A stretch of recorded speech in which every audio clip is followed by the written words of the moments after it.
Mon cher Gruffon.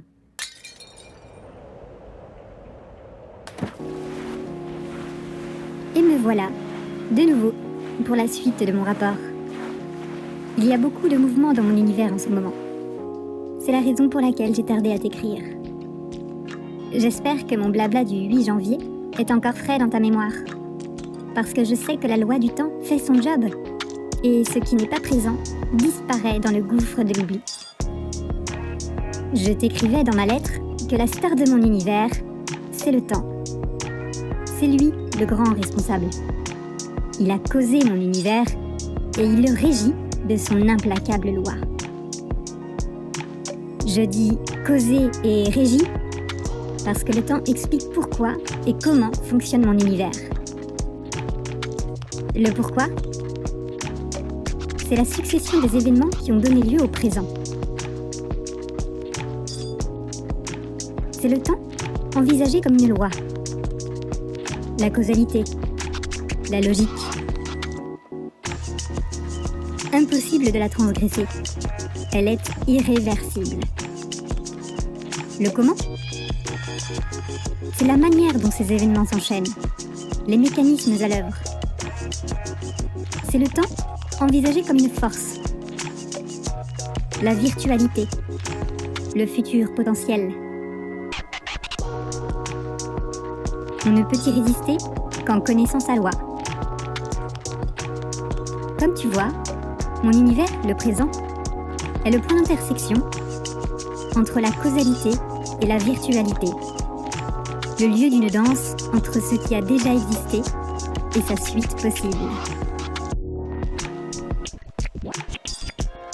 Je vais maintenant te présenter le pourquoi et le comment de mon univers, en revenant sur son histoire et son mécanisme. À l'origine, tout était simultané. Les voyageurs fondus et enchaînés dans un calcul de leur causalité. Le calcul était simple. Identifier ce qui vient après quoi, en suivant la fameuse loi du temps, la virtualité attire la virtualité. Soyons plus précis. Une virtualité peut être envisagée à la fois comme la cause d'un effet et comme l'effet d'une cause. Une virtualité est attirée par sa cause et attire son effet. Tant que les causes sont aussi virtuelles que leurs effets, le calcul est instantané. Vu de loin comme ça, on pourrait croire que la simultanéité est statique. Mais c'est une illusion. Elle est stationnaire, en mouvement constant pour se stabiliser. C'est précisément pour cela qu'elle ne peut pas durer. Voici le paradoxe. Un changement permanent, c'est une contradiction logique, mais féconde.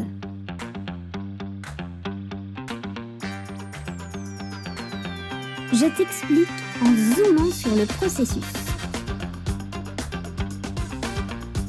Admettons que nous filmions au ralenti la simultanéité. Au moment où nous commençons à filmer, il n'y a qu'une virtualité, qui est en fait la somme de toutes celles qui l'ont précédée. Elle est donc plus virtuelle que toutes les autres. Conformément à la loi du temps, cette virtualité attire une autre virtualité, son effet, qui est la somme de toutes celles qui l'ont précédée, plus celle qui l'a directement générée. Par conséquent, l'effet est plus virtuel que sa cause. Parce qu'il est plus virtuel, il exerce plus puissamment la force d'attraction. Il est donc instantanément remplacé par l'effet qui l'attire, plus virtuel que lui encore. Alors, le calcul de causalité s'accélère. Et pardonne-moi cet abus de langage, la simultanéité devient de plus en plus simultanée. Ça, c'est l'application basique de la loi du temps. La génération de virtualités nouvelles par la transformation, qui annule et remplace en permanence la version précédente, dans une succession de plus en plus fluide.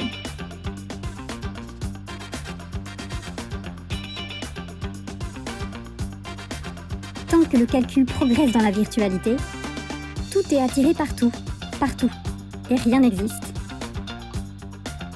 Nulle imagination ne peut concevoir la durée ou la taille de cette simultanéité.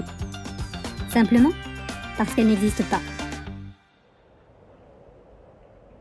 Par contre, sa fréquence nous est accessible.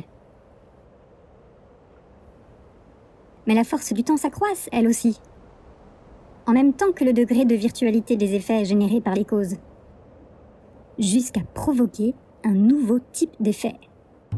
Une direction, ou plutôt deux directions. La direction des causes et celle des effets. La direction des causes progresse vers des causes de moins en moins virtuelles et celle des effets vers des effets de plus en plus virtuels. Ces deux directions sont reliées par un lien de causalité. La direction des effets dépend directement de celle des causes. Et la direction des causes conditionne celle des effets. Ces directions sont une manière primitive de séquencer l'espace.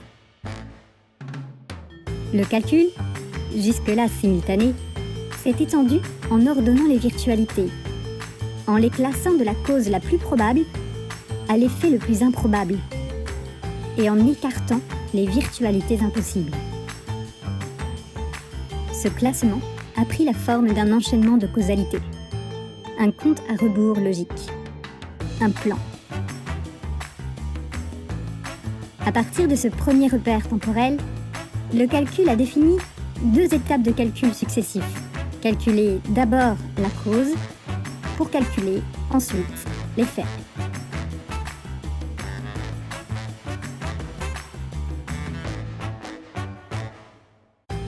La relation entre les causes et les effets était une sorte de pourquoi, parce que, ancêtre de avant, après. Une manière primitive de séquencer le temps. C'est comme ça que mon univers a basculé sur une première dimension, linéaire. Pour toi, je vais l'appeler la ligne. Nulle imagination ne peut concevoir la durée ou la taille de cette ligne, puisqu'elle n'existe pas. Par contre, son rythme nous est accessible.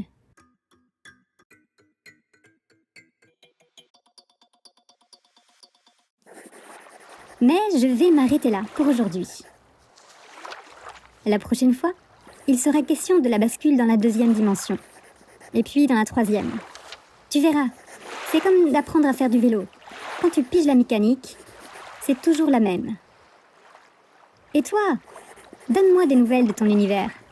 Raconte-moi ton présent. Je t'embrasse. Au revoir mon griffon.